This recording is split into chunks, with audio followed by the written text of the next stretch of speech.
Modern parents obsess over rules, bedtimes, screen limits, saying no.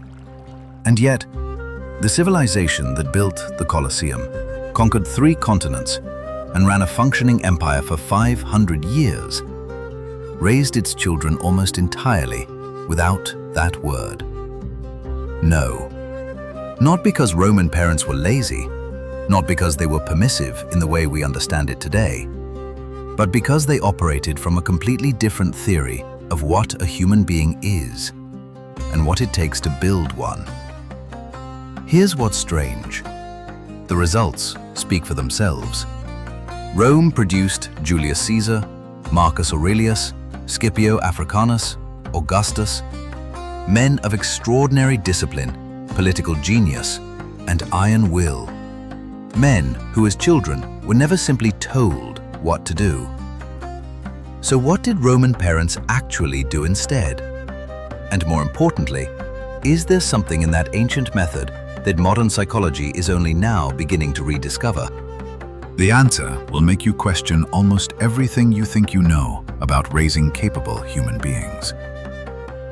To understand Roman parenting, you first need to understand one word: virtus.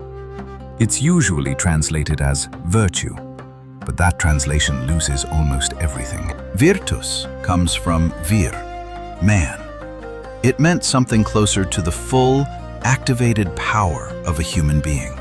Courage, competence, the capacity to act decisively when everything is falling apart. Roman parents didn't want obedient children. They wanted children who were becoming something. And here's the crucial insight. They believed that obedience, enforced too early, too often, too harshly, would permanently damage that process. A child who is always told no never learns to evaluate danger himself, never develops the internal voice that says, "This is too far." He only learns to wait for an external voice to say it for him.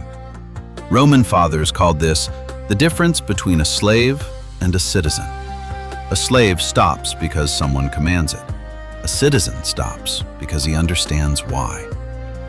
So from the very beginning, from infancy, Roman children were treated not as objects to be controlled, but as future citizens who needed to be gradually shown the world as it actually was. Brutal, beautiful, demanding, and completely indifferent to weakness. Roman boys accompanied their fathers everywhere, not on weekends, not for special occasions, everywhere. To the Senate, to military camps, to business negotiations, to funerals, trials, executions. The Roman child saw death before he saw a schoolroom. He watched his father argue, lose, persuade, fail, and recover, in real time, with real consequences. This wasn't cruelty. It was a deliberate transfer of reality. Because here is what Roman parents understood that we have largely forgotten. Children don't learn values by being told values. They learn by watching someone they love navigate the world with those values and paying a real price for them. Marcus Aurelius writes in his private journal about his adoptive father, Emperor Antoninus Pius. He doesn't describe lessons. He describes moments. The way Antoninus ate simply at a table full of excess. The way he listened to a petitioner with full attention even when exhausted. The way he never raised his voice, not because he was weak, but because he had no need to. The child was watching, always watching. And what he saw wasn't a set of rules. It was a living argument for a certain way of being human. That is what Roman parents gave their children instead of no. They gave them a visible life worth imitating. But here's where it gets complicated. Because this method had a shadow side, one that Rome itself could not escape. The same philosophy that produced Marcus Aurelius also produced Caligula. Think about that for a moment. Caligula wasn't raised by monsters.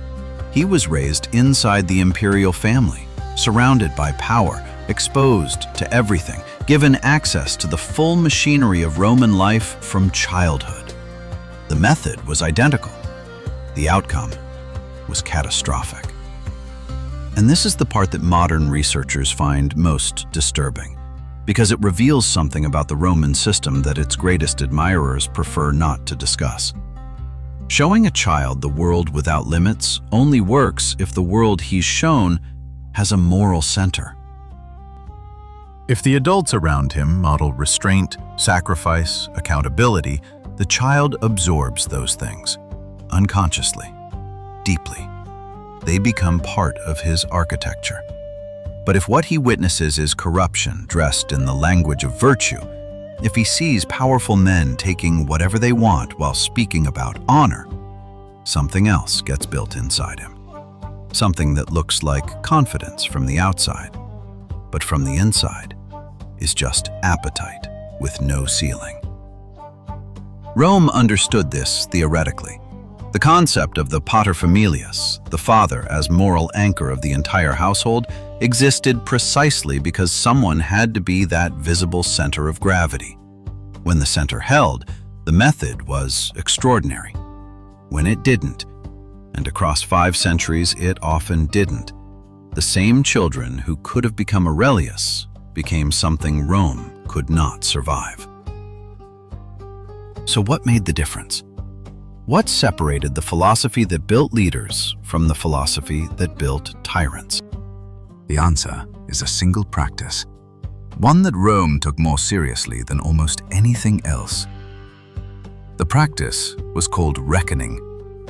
Every evening, Roman fathers of the old tradition would sit with their sons and review the day, not to praise, not to punish, but to examine. What did you do? What did it produce? What would a better man have done instead? It wasn't therapy. It wasn't gentle.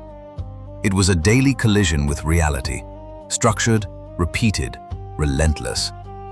The Romans called this the examined life, and they borrowed it from the Greeks. But they made it harder, more practical, less philosophical. Because for Rome, virtue was not an idea. It was a performance standard. And every day, you either met it or you didn't. This is what modern neuroscience now calls metacognition, the ability to observe your own thinking and behavior from the outside. And study after study shows it is one of the strongest predictors of leadership capacity, emotional regulation, and long-term success. Rome didn't know the word, but they built the practice into the daily life of every child they wanted to become great. So the Roman answer to the question of how you raise a leader was this: you don't protect children from the world. You take them into it, slowly, deliberately. And every evening, you help them make sense of what they saw. Not with rules, with reflection. Not with no, with why.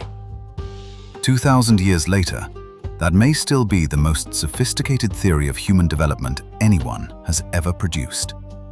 The question is whether we have the patience to use it.